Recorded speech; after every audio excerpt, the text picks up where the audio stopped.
এ বাংলাদেশের সুন্নি, খারিজি, আলিয়া, কওমি, পাঁচকল্লি, এককল্লি, লামাজাবি, মাযহাবি, আমরা যত আছি আলেম, সব আলেমের ফতোয়া কাদিয়ানি কাফের। এ বিষয়ে কোন আলেম দ্বিমত করতে আমি শুনি নাই। কওমি আলেমরাও কাদিয়ানি কাফের, আলিয়ার হুজুররাও কাদিয়ানি কাফের, লামাজাবি লোকেরা আহলে হাদিস তারা বলে কাদিয়ানি কাফের, আমরা যারা হানাফি আমরাও কাদিয়ানি কাফের, সবাই কাদিয়ানির কাফের ফতোয়া দিলা। প্রশ্ন হলো কেন রে? উত্তর হলো তারা কোরআনের 4টা অক্ষরের সাথে বিক্রয় করেছে। খা আলিফ তা মিম খাতামান নবিয়্যিন। কোরআনের 4টা অক্ষরে মেসেজ, নবী মুহাম্মদ শেষ নবী। ওই 4 অক্ষর তারা মানে নাই, এই 4 অক্ষরের সাথে বিক্রয় করেছে। গোলাম মোহাম্মদ কাদিয়ানকে নবী মেনেছে, ঈমান তাদের চলে গেছে। ও প্রিয়জন শোনো ভাই, সত্যি ফতোয়া, এই কোরআনের 1 অক্ষর না মানলে ঈমান থাকবে না। কাদিয়ানি 4 অক্ষর মানে না, ঈমান শেষ। এখন আমার সামনে আপনারা যারা আছেন, আপনারা তো অনেকে ডজন ডজন অক্ষর মানেন না। আপনার ঈমানের খবর কি? আমি ছোট্ট একটা আয়াতের অংশ বলি, আপনি নিজের প্রশ্ন করবেন, এই অক্ষরগুলো আমি মানি কিনা। আপনার বিবেক যদি বলে তুই তো মানুষ না, তাহলে আপনার ওই ঈমানটা নেই। আরে ভাই, ঈমান হারাতে হারাতে মানুষ এমন হবে, এই পুরা জমিন একটা ঈমানদারও থাকবে না। এমন একটা সময় আসবে তখন আকাশ জমিন আর قال النبي صلى الله عليه وسلم لا تقوم الساعة ولا أحد يقول الله الله।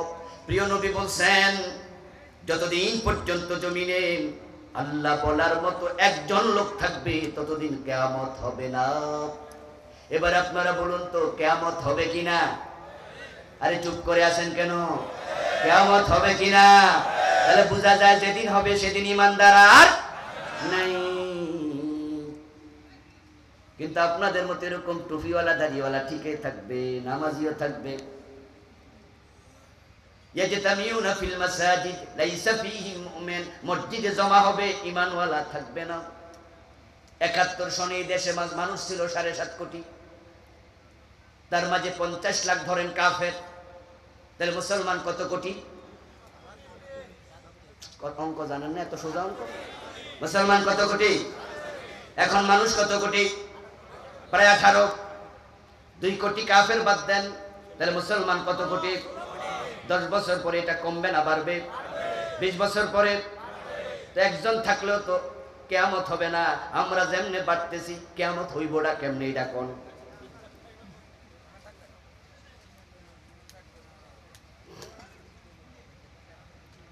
আপনাদের আমি সুচিন্তিত জবাব চাই। বলুন তো কিয়ামত আগাচ্ছে না পিছাচ্ছে? তো কিয়ামত আগাইলে মোমেন বাড়তেছে কই লোকে? এই যে আমরা 16 কোটি, আসলে 16 কোটি না, মোটেও না, মোটেও না। কোরআনের 4 অক্ষর মানে না, কাদিয়ানি কাফের। আমি একটি আয়াতের অংশ বলি, আলা লাহুল খালকু ওয়াল আম। এখানে অক্ষর আছে 15টা। আমি বাংলা অনুবাদ করছি, আর আপনি নিজের সাথে মিলান তো খবর কি? বাংলা অনুবাদ হলো, সাবধান, সৃষ্টি যার, আইন চলবে শুধুই তার। বলেছেন কে? আল্লাহ। জোরে বলতে হবে, কে বলেছেন? এবার একটু আওয়াজ করে বলুন, সৃষ্টি কার? আল্লাহ। আইন চলবে কার? আল্লাহ। আল্লাহর আইন চলে না ব্রিটিশ আইন চলে? তো ব্রিটিশ আইন মেনে আপনি মুমিন থাকলেন কেমনে? কাদিয়ানি 4 অক্ষর মানে না, আপনি তো 15 অক্ষরের ধারে কাছেও নাই। বরং আল্লাহর আইন তো মানে না, মানে না। আমরা যারা মানতে বলি আমাদেরকে মৌলবাদী বলে গালি দিয়ে দেয়, সহ্য করে না। বরং আল্লাহর আইনের ওয়াজ করলে রাজনীতির গন্ধ খোঁজে, ঠিক না? এই যে মসজিদ, জুমার দিন হুজুর ওয়াজ করতেছে, মসজিদ আল্লাহর আইনে চলবে। সব মুসল্লি কয় জি। সভাপতির আইনে মসজিদ চলবে? সেক্রেটারির আইনে চলবে? ইমাম ওয়াজ করতেছে, আমি ইমাম, আমার আইনেও চলবে না। মাগরিবের ফরজ 3 রাকাত, 2 রাকাত পরে যদি আমি সালাম ফিরাই, আপনারা ফিরাবেন না লোকমা দেবেন? রাসূলের আইনের বাহিরে চলবে না, আমি ভুল করলে আমারও ছাইরেন না। সব মুসল্লি কই জি ঠিক আছে হুজুর, আল্লাহর আইন ছাড়া কারো আইন মানবো না, রাসূলের সুন্নাহ ছাড়া কারো বিধান মানবো না। ডান পা দিয়ে মসজিদে ঢোকে, বাম পা দিয়ে বের হয়, আল্লাহু আকবার বলে নামাজ শুরু, সালাম ফিরিয়ে শেষ হয়। হাত এখানে কেন বাঁধো? কো হাদিসে আছে। আপনি এখানে কেন বাঁধেন? কই হাদিসে আছে। সবাই হাদিস মানে, কোরআন মানে, আল্লাহর আইনে মসজিদ চলবে, একজনও দ্বিমত করে নাই। হুজুর যদি বলে আল্লাহর আইনে শুধু মসজিদ চলবে না, আল্লাহর আইনে সংসদ চলবে, গণভবন চলবে, বঙ্গভবন চলবে, হাইকোর্ট চলবে, সুপ্রিম কোর্ট চলবে, বঙ্গভবন সহ সব চলবে, সচিবালয়, মন্ত্রণালয়।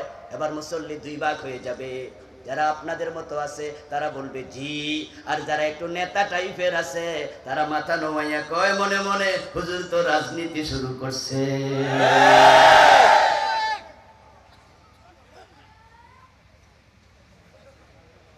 অথচ কোরআনে আছে ইনিল হুকমু ইল্লা লিল্লাহ, বাংলা অর্থ হলো আল্লাহ ছাড়া কারো আইন মানা যাবে না। কাদিয়ানি 4 অক্ষর অস্বীকার করছে, এরে কাফের ফতোয়া দিয়া মজা নে, আর নিজে ডজন ডজন আইন অস্বীকার করে বসে আছো।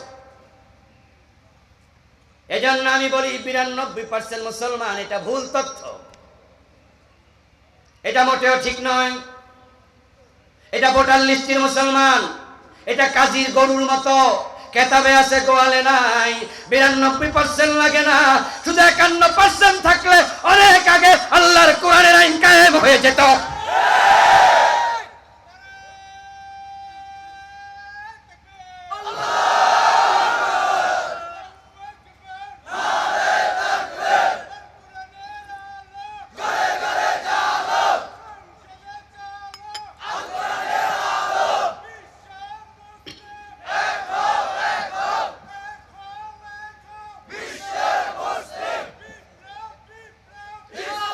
আবার ভাই আবার শুনুন, আল্লাহর জান্নাত পাওয়ার জন্য ঈমানটা দরকার আছে না নাই?